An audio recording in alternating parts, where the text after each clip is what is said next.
हाय वगैरह बाद में करेंगे। एंड आज बालिका वधू शो में जो जगिया बनते थे अविनाश मुखर्जी, उनके बारे में बात करेंगे। अब मैं तुमको ना एक छोटा सा बचपन का किस्सा सुनाती हूँ। तो जब ये शो आता था ना, एंड जब मैंने ये शो का नाम सुना था, तो मुझे ये तो पता था that this show is about child marriage. तो मुझे लगा कि बालिका मतलब लड़की और वधू मतलब लड़का होता होगा, बालिका और वधू। मगर फिर मुझे मेरे काबिल दोस्तों ने बताया कि इट इज रॉन्ग। एंड इससे पहले मैं गूगल करती, उससे पहले मेरे दोस्तों ने मुझे बता दिया कि एक्चुअली बालिका मीन्स लड़का and Vadhu means bride. So I just want to say thank you to my friends Komolika and Manjulika. You guys are the best. और ज्ञानवर्धक बातों की बैठक तो बस अभी शुरू हुई है। वैसे मैंने बताया ही था अपने तपस्या वाले वीडियो में कि तपस्या और जगिया ने अपनी मदर्स एक्सचेंज की थी एक शो के लिए। तो हुआ क्या था कि आफ्टर डूइंग बालिका वधू, जगिया जी यानी अविनाश मुखर्जी वॉज फ्री, क्योंकि शो में जगिया बड़ा हो गया था एंड छोटे जगिया की रिक्वायरमेंट नहीं थी। तो अविनाश ने ये शो साइन कर लिया कॉल्ड माई एक्सचेंज। इसमें दो सेलेब्स की मम्मी 8 दिन के लिए एक दूसरे के घर में रहती है और 4 दिन उस घर के रूल्स फॉलो करती हैं और बाकी 4 दिन अपने रूल्स बनाती हैं। एंड ये शो ना यूके और यूएस में एक शो आता है वाइफ स्वैप, उसका इंडियन अडेप्टेशन है। तो जब अविनाश की मम्मी इशिता के घर गई थी तब क्या हुआ था ये तो मैं आपको ऑलरेडी बता चुकी हूँ इशिता वाले वीडियो में। इस वीडियो में बात करेंगे कि इशिता की मम्मी जब अविनाश के घर आई तब क्या हुआ। वैसे अविनाश का घर इज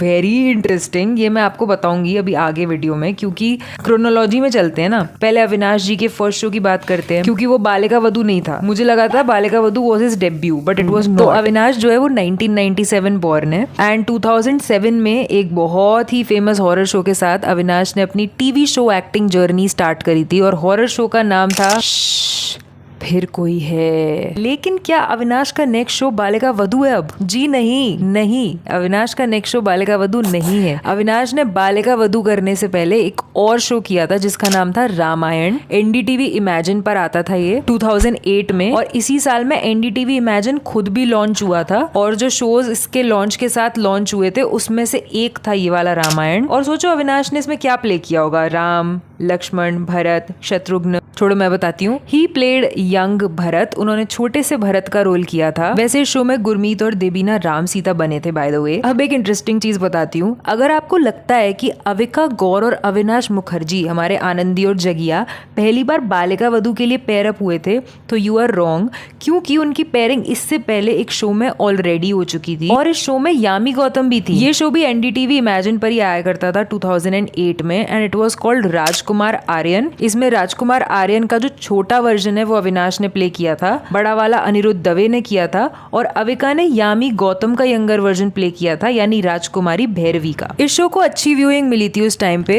अब ये जो शो था ना बालिका वधू, ये एक्चुअली सेम प्रोडक्शन कंपनी ने बनाया था जिस प्रोडक्शन कंपनी ने राजकुमार आर्यन बनाया था, जिसकी वजह से आनंदी और जगिया के रोल के लिए भी इन दोनों को बुलाया गया for auditioning and they passed with flying colours and got selected. और आपको एक और चीज बताऊं, अविनाश और अविका एक ही शो में काम तो करते ही थे, एक ही स्कूल में भी पढ़ते थे, इनफैक्ट एक ही क्लास में पढ़ते थे और 10th क्लास तक साथ ही पढ़े हैं। अविनाश बॉयज का डिसिप्लिन हेड था और अविका गर्ल्स की डिसिप्लिन इंचार्ज थी। इवन अविका तो अविनाश के घर पर हफ्ते में एक बार ट्यूशन पढ़ने भी जाती थी, क्योंकि अविनाश की जो मदर है she was her geography teacher. And Avika ने बताया कि ये दोनों 24/7 लड़ते रहते थे, क्योंकि अविका कहती थी कि बारबी डॉल के साथ खेलो और अविनाश कहता था कि मेरे साथ क्रिकेट खेलो। दोनों में से कोई किसी की बात मानता नहीं था और दोनों झगड़ते रहते थे। हाउएवर टेंशन मतलब हमारे आनंदी और जगिया की अभी भी खूब बनती है, अपनी बर्थडे पार्टीज वगैरह में भी बुलाते हैं दोनों एक दूसरे को। अब सुनो, जब ये शो खत्म हो गया बालिका वधू, मतलब अविनाश का काम खत्म हो गया बालिका वधू में, जगिया बड़ा हो गया, तो अविनाश हो गए फ्री और उन्होंने साइन कर लिया एक रियलिटी शो जिसका नाम था माई एक्सचेंज। तो जब तपस्या की मम्मी जगिया के घर पे आई तो उसमें एपिसोड में दिखा रहे हैं कि जगिया का जो घर है उधर बंटवारा हो रखा है, मतलब देवरानी और जेठानी में बनती नहीं है एंड हर चीज 2-2 है। किचन वगैरह में भी जब एक काम कर लेता है तब दूसरा जाता है। इवन तपस्या की मम्मी को जो रूल्स मिले थे घर में घुसने से पहले उसमें भी साफ साफ लिख के गई थी जगिया की मम्मी, उनकी जेठानी से बिल्कुल नहीं बनती है, तो आपको उनसे बात करने की कोई जरूरत नहीं है। फिर भी जब वो गई घर में तो उन्होंने उनकी जेठानी से बात की और इस हद तक बात की कि उनकी बॉन्डिंग होने लग गई थी एंड शी स्टार्टेड थिंकिंग कि जैसा मुझको बताया गया था आप तो बिल्कुल भी वैसी नहीं हो, आप तो अच्छी हो। बट एपिसोड में उनकी जेठानी काफी जेलस लगी जगिया से, क्योंकि उनको पसंद नहीं आता था कि जगिया की जो ट्रॉफीज हैं जो घर में सजा रखी हैं लिविंग रूम में, वो क्यों सजा रखी हैं। एक्चुअली क्या है, उनकी जो खुद की बेटी है वो भी चाइल्ड एक्ट्रेस है। तो शी सेड कोई गेस्ट जब घर में आता है और पूछता है आपकी बेटी को नहीं मिला, तो ये चीज अच्छी नहीं लगती उन्हें। अब इस एपिसोड में ना एक चंक आता है जिसमें जगिया की एक मार्कशीट दिखाई गई है जिसमें उसके 20 में से कुछ 3 या 3.5 मार्क्स आए हैं। तो जो तपस्या की मम्मी है वो जगिया से पूछती है कि भाई आपके मार्क्स तो अच्छे आते नहीं है। सिर्फ उस टेस्ट पेपर के बेसिस पर पूरे एपिसोड में जजमेंट बनाई गई है कि जगिया के मार्क्स अच्छे नहीं आते हैं। एंड तपस्या की मम्मी जगिया से पूछ रही है कि आपका प्लान बी क्या है अगर आप एक्टिंग में नहीं चले। जिस पे जगिया ये बोलते हैं कि मैं इस टेस्ट के लिए प्रिपेयर करके ही नहीं गया था, मैं बस गया था और मुझे पता चला टेस्ट है, मैंने दिया तो मार्क्स नहीं आए एंड मेरा कोई प्लान बी नहीं है। अब इसके बाद ना अविनाश और उसके फादर की एक कॉन्वर्सेशन दिखाई है जिसमें अविनाश के फादर उसको बोल रहे हैं कि जाओ इशिता की मदर को समझा के आओ कि प्लान बी अगर मैं रखूंगा तो मैं अपने जो प्लान ए है एक्टिंग, उस लक्ष्य से भटक नहीं जाऊंगा। Basically more than Avinash it's his father's dream कि वो एक्टर ही बने। अब जो इशिता की मदर है ना वो काफी डोमिनेटिंग दिखाई है शो में। उनके अपने घर में भी उनकी सबसे ज्यादा चलती है, उनके पति की बिल्कुल नहीं चलती है, ऐसा दिखाया है। तो क्योंकि उनको डिसीजंस लेने की आदत है, उनको आगे बढ़कर चीजें करने की आदत है, तो वो अविनाश को ले गई है करियर काउंसलर के पास ताकि वो डिसाइड कर पाए कि उसका प्लान बी क्या होने वाला है। एंड जब वो वापस आई तो अविनाश के फादर और तपस्या की मदर में हो गई बहस, क्योंकि अविनाश के फादर को बिल्कुल पसंद नहीं आया कि वो उनके बेटे को बिना बताए एक करियर काउंसलर के पास ले गई। उन्हें लगा था कि वो बस मार्केट जा रहे हैं। ही सेड क्या क्वालिफिकेशन है करियर काउंसलर की, आपको ये ही नहीं पता है तो फिर आप कहाँ लेके जा रहे हो मेरे बच्चे को। एंड वो पूरी प्लान बी वाली चीज समझाई जो उन्होंने अविनाश को बोली थी, जो उनकी मदर को अच्छी नहीं लगी। उनको लगा कि नहीं प्लान बी तो होना चाहिए, एक्टिंग में नहीं चले तो क्या होगा। इवन अविनाश के जो फादर है ना वो तपस्या की मम्मी से ये एक्सपेक्ट कर रहे थे कि वो वैसा ही बिहेव करें जैसा जगिया की मम्मी करती है, साफ सफाई करना, चाय बनाना। लेकिन तपस्या की जो मदर है उनको अपने घर पे ये सब करने की बिल्कुल आदत नहीं है, क्योंकि उनके घर पे तो हाउस हेल्प लगी हुई है इस सब चीज के लिए एंड वो खुद एक डॉक्टर है। तो उनकी ये सब टोका टाकी, जैसे उन्होंने एक बार सफाई कर दी अविनाश के फादर ने, तो उन्होंने बोला कि आपका आधा काम मैंने कर दिया है, बिकॉज उन्होंने कुछ साफ कर दिया था। तो इस सब टोका टाकी से तपस्या की मदर फ्रस्ट्रेट होकर काइंड ऑफ रोने भी लग गई थी। जिसके बाद आया डे 5 जिसमें 4 दिन घर के रूल्स फॉलो करने के बाद 5वें दिन मदर्स बनाती हैं उस घर के लिए अपने नए रूल्स, जिसमें से कुछ रूल्स थे कि अविनाश के पापा चाय कम पिया करेंगे, चाय की फ्रीक्वेंसी कम करो, अविनाश के अवार्ड्स छुपाओ, ये तो मैंने बताया ही था, छुपाओ नहीं मतलब लिविंग रूम से हटा के अंदर वाले रूम में रख दो ताकि वो डिस्ट्रैक्ट ना हो और उसका ध्यान पढ़ाई से ना हट जाए और ये अवार्ड्स की चकाचौंध में वो ऐसे प्राउडी सा ना हो जाए। बेसिकली चाची के साथ बॉन्डिंग ज्यादा हो रही थी, तो जैसा वो चाह रहे थे वैसा वो कर रही थी। एंड मुझे पर्सनली जो अविनाश की मदर है जो इशिता के घर पे गई हुई थी, उनका बिहेवियर अच्छा नहीं लगा कुछ मोमेंट्स पे। जैसे कि उन्होंने इशिता की इंग्लिश टीचर को 2 कौड़ी की बोल दिया बिकॉज उन्होंने आते ही इशिता को गले लगा लिया बिकॉज वो रो रही थी एंड अविनाश की मदर को इग्नोर कर दिया। इसके अलावा उनके फादर को पागल बोला, पूरी फैमिली को पागल बोला। ये पागल मोटी सी इंग्लिश टीचर ये जैसे ही आई तो ना हाय ना hello, what is this nonsense. वो कहा कि 2 कौड़ी की टीचर है, क्या दिखाना क्या चाहती थी मुझे।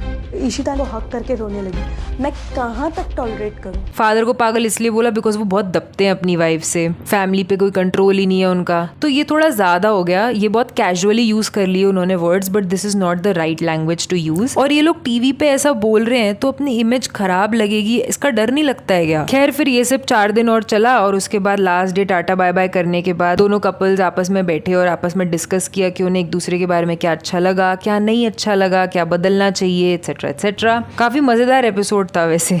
हालांकि मैं पूरे टाइम यही सोच रही थी कि ये लोग अपने घर के पर्सनल मैटर्स, जैसे अविनाश के घर पे उनकी देवरानी जेठानी में बनती नहीं है और इशिता के घर पे उसकी जो मदर है वो और उनके ग्रैंड पेरेंट्स की बनती नहीं है, इतने पर्सनल मैटर्स टीवी पर डिस्कस करते हैं ये लोग। ये सब स्क्रिप्टेड होता है या फिर इन लोगों को अपने फैमिली मैटर्स डिस्कस करना इतना अजीब नहीं लगा ऑन टीवी में भी। मुझे तो काफी पर्सनल लगी ये चीजें। खैर तो ये शो बालिका वधू करने के बाद आया था और बालिका वधू के बाद जगिया ने लिया था 1 साल का ब्रेक फ्रॉम टीवी और 2013 में कमबैक किया था विद द शो संस्कार धरोहर अपनों की। हालांकि 2012 में एक गुमराह का एपिसोड और रिलीज हुआ था, बट जब उन्होंने अपना एक्चुअल कमबैक किया था 2013 में संस्कार के साथ, तो वो खुद तो 15 साल के थे लेकिन उन्होंने प्ले किया था एक 24 साल के लड़के का रोल जिसका नाम था अंकित वैष्णव। एंड ये शो भी बालिका वधू की तरह कलर्स टीवी का ही था। Then finally Avinash Colors TV से एक नए चैनल पे शिफ्ट हुए जो था सोनी टीवी एंड 2014 में उस पर एक शो आया था इतना करो ना मुझे प्यार, जिसमें अविनाश ने रणबीर रणवीर खन्ना का रोल निभाया था। अब ये शो में अविनाश ने 2015 तक काम किया था और उसके बाद अविनाश ने 5 साल का ब्रेक लिया था फ्रॉम टीवी। अब कहने को तो 5 साल का ब्रेक लिया था, लेकिन 3 छोटे प्रोजेक्ट्स आए थे अविनाश के इस बीच में। प्यार तूने क्या किया करके जो शो आता था जिंग पे,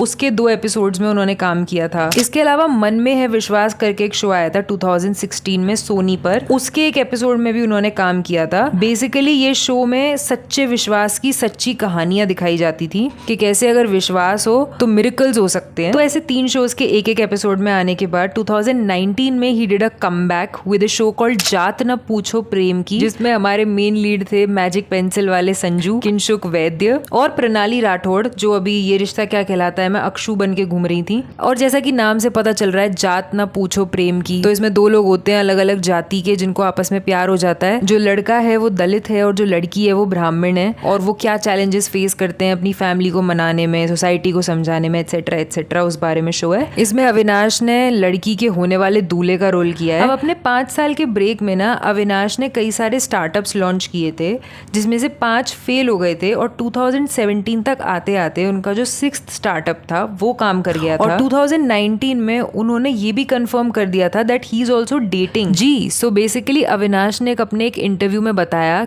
कि वो सलोनी लूथरा को डेट कर रहे हैं, जो कि Tiara miss India petite universe international बन चुकी हैं। और जब उन्होंने ये अनाउंस किया तो उनके रिलेशनशिप को कुछ 1-1.5 साल हो गया था। हालांकि 2020 तक आते आते उन दोनों का ब्रेकअप हो गया था। एंड एक फन फैक्ट, अविनाश ने पता है सलोनी को सुबह 4 बजे प्रपोज किया था, क्योंकि अविनाश चाहते थे कि वो सलोनी को ब्रह्म मुहूर्त में प्रपोज करें, बिकॉज उस समय ब्रह्मा जी जागते हैं और वो चाहते थे कि सलोनी हाँ ही करे। एंड सलोनी ने हाँ भी कर दिया था, लेकिन सैडली 6 महीने बाद ब्रेकअप हो गया। अब उल्लू करके एक स्ट्रीमिंग प्लेटफॉर्म है, उस पर एक वेब सीरीज आई थी 2019 में जिसका नाम था पंचाली, जो कि एक गांव की स्टोरी है जहां पर एक लड़की 4 भाइयों से शादी कर लेती है एक ही घर के। एंड वहां पे ट्रेडिशन है कि उसको 5 भाइयों से शादी करनी पड़ेगी, लेकिन जो 5वां भाई है जो अविनाश मुखर्जी ने प्ले किया है वो मना कर देता है, क्योंकि वो शहर का है और उसे इस तरह की रिवाज बकवास लगती है। फिर 2020 में ये जो शो था ना शक्ति अस्तित्व के एहसास की, रुबीना दिलैक वाला, उसमें भी अविनाश ने काम किया था। इसकी नेक्स्ट जनरेशन जब स्टार्ट हुई थी उसमें उसके कैरेक्टर का नाम था सोहम सिंह। अब इस टाइम पर अविनाश ना शक्ति तो कर ही रहे थे, उसके अलावा एक और शो है रात्रि के यात्री, ये एक वेब सीरीज है,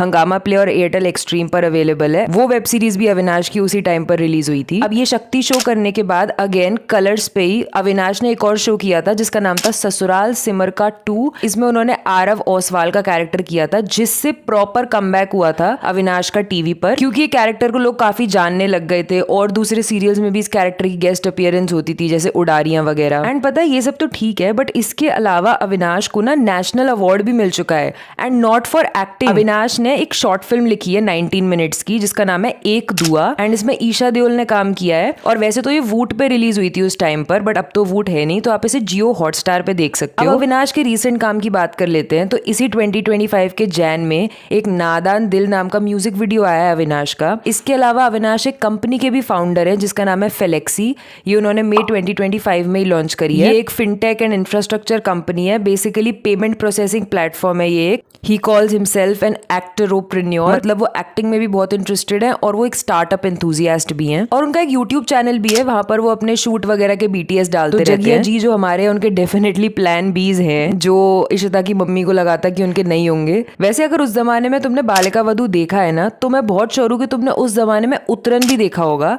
इसीलिए मैंने तपस्या और इच्छा दोनों पे वीडियोस बनाई हुई हैं।